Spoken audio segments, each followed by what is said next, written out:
Okay, so he gets away with that. We fast forward now. The movie kind of slows down, takes a little break at a diner, where he meets back up with Sinbad, and they have a nice little moment. They kind of for 2 seconds. They kind of exchange stories about Christmases from past, and they were just talking, and then they find out, and then Colonel Mustard comes on the radio and says, "Hey, Colonel Mustard." That's right, the late great Martin Mull. We miss him. Yeah. He comes on the radio and says, "Hey, they mistake him for saying that he has a Turbo Man at the radio station, and if you can name all of Santa's 8 reindeer, you will win the thing." And they both run to a payphone. You remember payphones? Yeah. We are so old. They run to a payphone that's in the diner. They're breaking each other's arms off trying to get on the phone. And then Sinbad, Myron, he rips the cord out of the phone.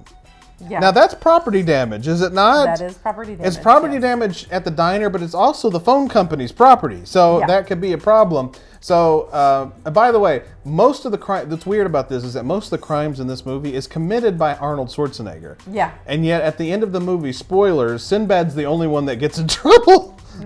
He's the only one that gets in trouble. Yeah. But poor Sinbad. He's the one that takes the brunt of all this. But Arnold's the one that does most of the crimes. But yeah, they both. Fascinating. And this is where some really bad. This is the worst for Sinbad. This is the worst of Sinbad's crimes. First of all, there's already the problem of the fact that they broke into a radio station on Christmas Eve. Clearly, Martin Mull's character is the only person working there at that time because it's Christmas Eve and he's the DJ. And they both break into the radio station saying, "I got the answer! I got the answer! I got the answer!" And literally break in. And then they broke. Arnold everything. Breaks the door. Yeah. Only to try to get this doll. And then Sinbad brings up the rear. And then he does the worst thing possible, pretends he has a bomb. He pulls a package out of his bag and says it's a bomb. A bomb? Yes, in layman's terms, a bomb! So, long story short, it's not a bomb. So, he first threatens to have a bomb, and then it's a fake bomb threat. So that's 2 crimes right there. Huge crimes, huge crimes right there. And then the fact that being male, I think, makes some other kind of crime. Well, because throughout, when they're running to the radio station, he's throwing letters out of his bag. That's people's mail. That's federal stuff. Yeah, you can't be doing that, bro. No, you can't be doing that. So that's a problem. And then, of course, Arnold opens the package to find out it's not it's not. So to add insult to injury, he commits another crime by opening somebody else's package. He does. I love it. Oh, good for you. Sinbad has thrown mail out. He's threatened a bomb. It wasn't a bomb. Property damage. They both broke into the radio station. They also threatened to assault Martin Mull's character. So all of this has happened, right? And now the police have been called because Martin Mull was worried about them breaking in and all these shenanigans, right? Help me! So now they're running away. The police catch up with both of them. A group of police officers catch up with Sinbad, and then our favorite cop, played by Robert Conrad. I forgot to give his name earlier. He's the one that gives the ticket when he was going down the shoulder. He's the one that gives the ticket when he knocks over the motorcycle. Now he's caught him in the stairwell. Yes. And he's got him at gunpoint. And then Sinbad does the dumbest thing possible. He does the dumbest thing possible. He pulls out another package, this time in front of police, and says, "I have a bomb. Back up! I got a bomb."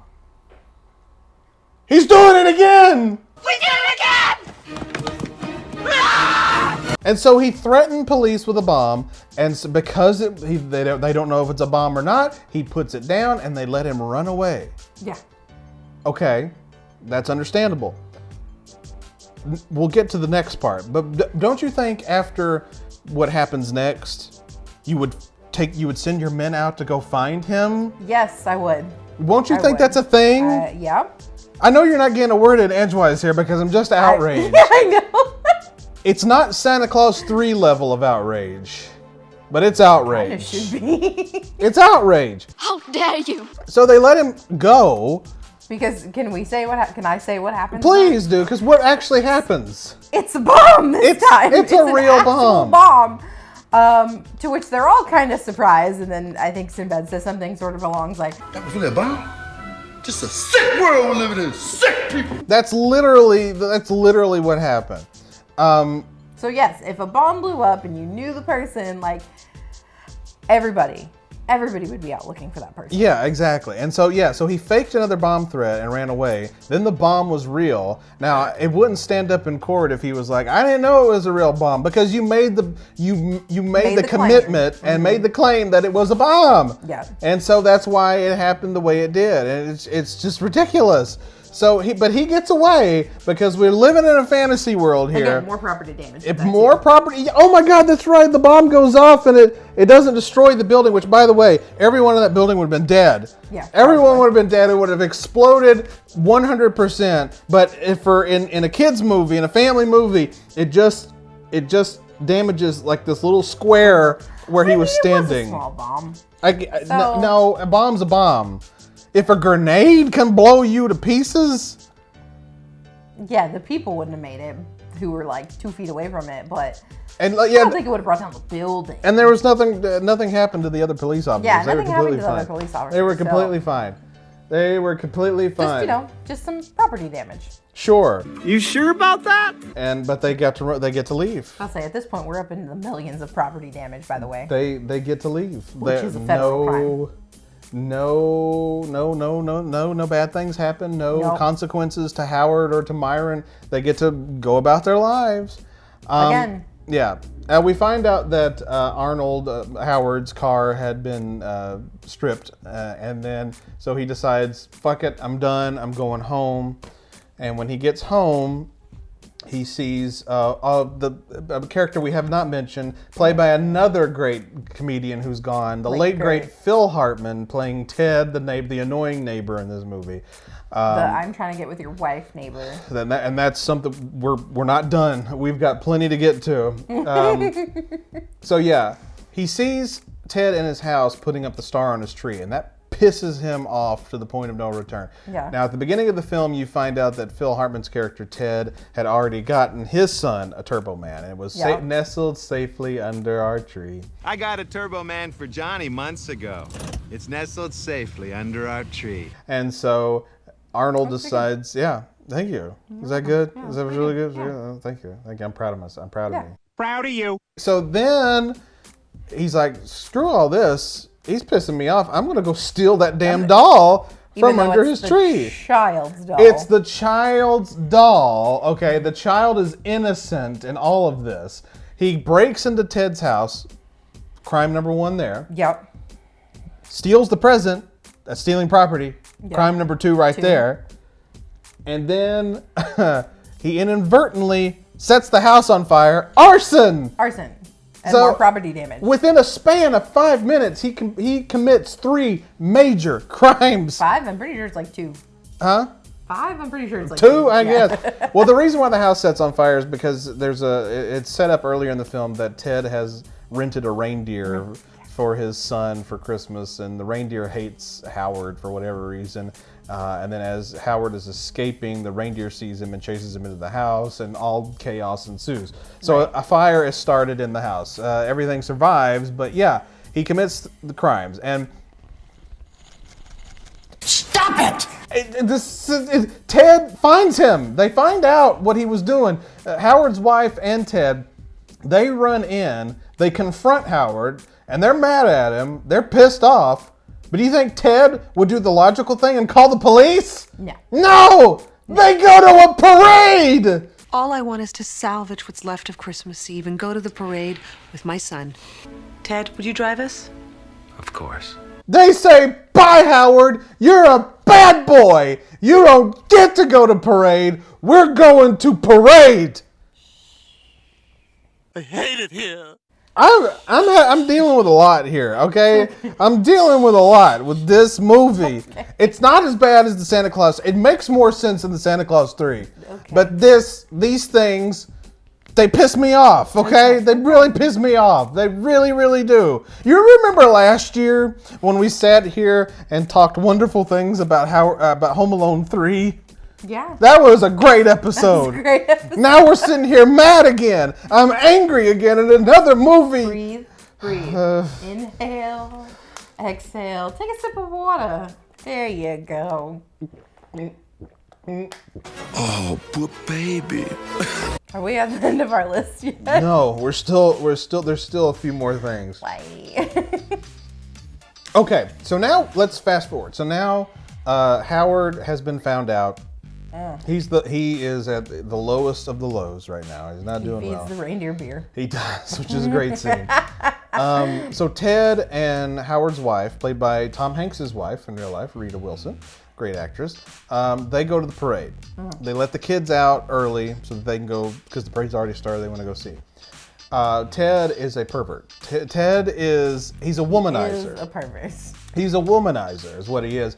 And he plays nice to get into women's pants. And so he thinks like this would be like his ultimate hit right here. Yeah. Is to get Howard's wife, because she's extremely vulnerable right now and extremely angry at Howard for everything that he's done. So he's like, this is when I can move in now. I can move in on her, and I can try to do dirty things with her. Why I like to be nude. And so he's like, you know, verbal vomiting all of these feelings, and Liz, you know, Rita Wilson's like, what the fuck are you talking about? Like, What are you talking about? We're not gonna hook up just because I had a fight with my husband. It's not gonna happen. But he wouldn't take no for an answer, and then he literally tries to pull her in for a kiss. Now she very wisely, and woman domination, let me tell you, like women get it done shit right there. She beats him over the head with a thermos of eggnog, which was a great scene. It was. But then after that's done, you stop and think about it. Ted, who just came out of nowhere, the only two people that have been committing crimes in this movie has been Arnold and Sinbad. All of a sudden, Phil Hartman comes out of nowhere. His character, he would have gotten arrested for assault, sexual assault. For molesting a lady. Surprise, motherfucker. There's so many bad people in this movie. So many bad people. I think that's the takeaway of this movie, is that there's just so many bad people. And yet you love it, so. It's a great movie, because you know, Christmas movies especially, you have to suspend your level of disbelief, whatever. Suspend your what is it? Something of disbelief.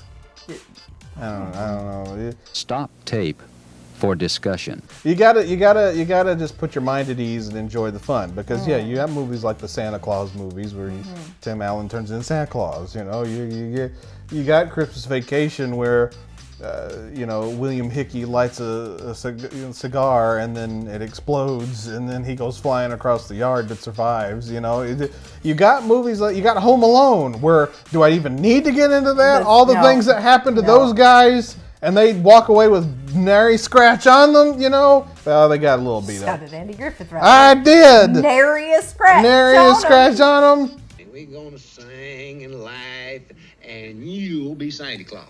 They walk away. Well, this Jingle All The Way is the same way. You have to just kind of go along with it. But we're not done. No.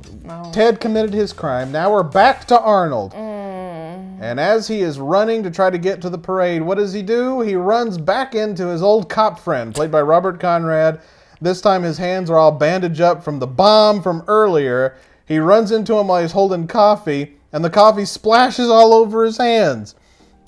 Now, instead of saying, "Oh my gosh, officer, you know what? I've done wrong today. I need to just stop, help you up, and you can take me to jail."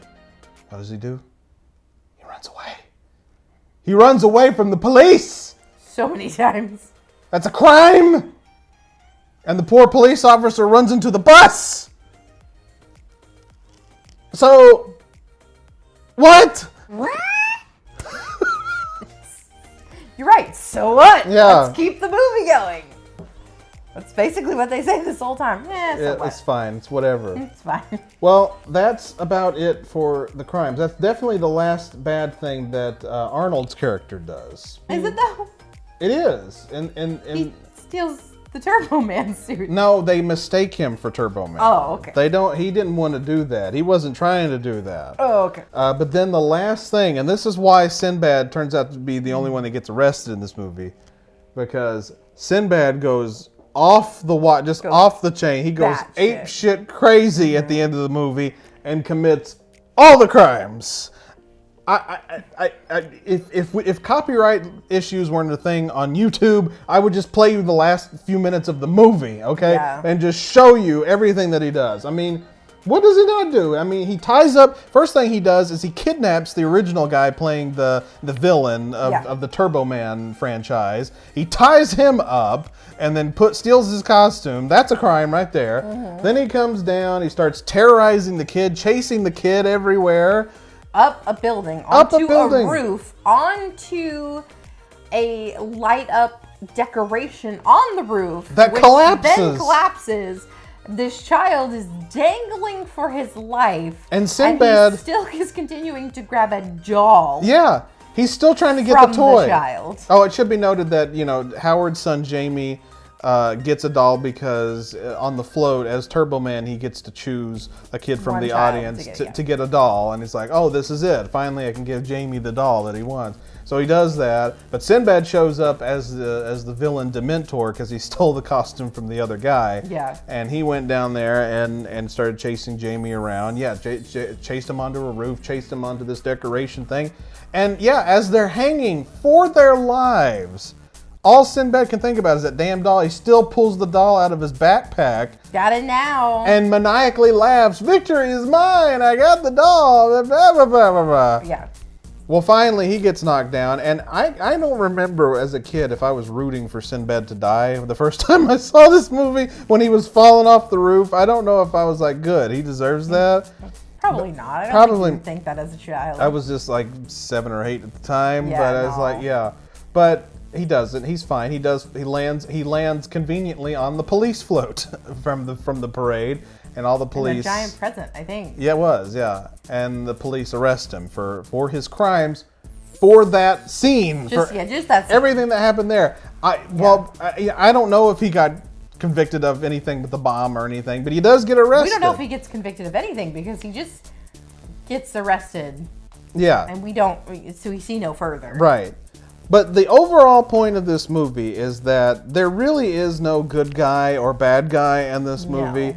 Both Howard and Myron, Arnold Schwarzenegger and Sinbad respectively, are bad guys, and they do a lot of bad things. Now, granted, you could excuse it, well, they love their son so much that they just want to give them a nice Christmas. Well, here's the problem. They didn't care to begin with to go out and get the most popular toy of all time early. They waited until Christmas freaking Eve to do it.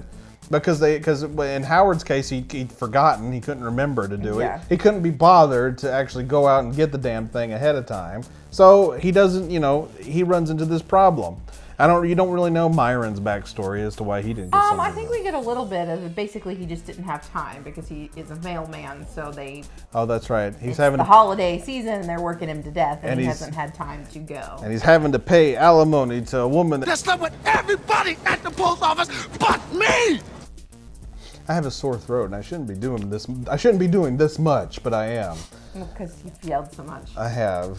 Okay, good night. We done. No, it's fine. But anyway, yeah. But no, those are all the crimes committed in Jingle All The Way.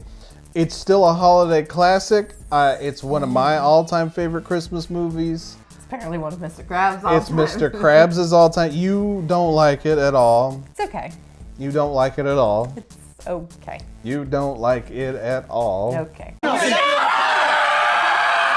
Shut up! Oh my God, I don't care! But yeah, no, like there are no good guys or bad guys in my opinion in that movie. They all have their extreme flaws. Howard doesn't become a good father until he's mistakenly chosen to play Turbo Man. They mistake him for an actor who was supposed to play Turbo Man at the parade, and because of that, he becomes a good father.